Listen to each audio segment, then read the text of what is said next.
આજે તો દ્વારકાધીશના દર્શન કરવામાં અને દ્વારકાના આ ફેમસ સમોસા ખાવાની વેટ કરતા કરતા રાત પડી ગઈ.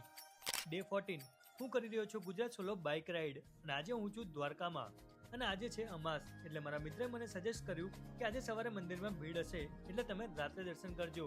એટલે સવારમાં ચા અને જામનગરી ઘૂઘરા ખાઈને હું પહોંચી ગયો ગુજરાતનો બ્લુ ફ્લેગ બીચ જોવા માટે. આમ તો મેં ઘણા બધા બીચ જોયા છે પણ આ બીચ કંઈક અલગ હતો અને આટલું ક્લિયર પાણી મેં તો કોઈ બીચ પર નથી જોયું.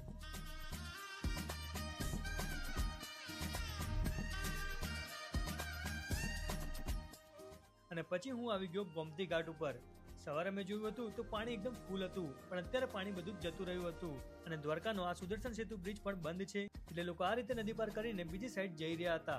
પછી સનસેટનો ટાઈમ થઈ ગયો એટલે બે સનસેટ જોવા માટે અને મહાદેવના દર્શન કરવા માટે હું પહોંચી ગયો બડકેશ્વર મહાદેવ. કહેવાય છે કે આ મંદિરમાં રહેલું શિવલિંગ આશરે 5000 વર્ષ જૂનું છે અને આપમેળે સમુદ્રમાંથી તે પ્રગટ થયું છે.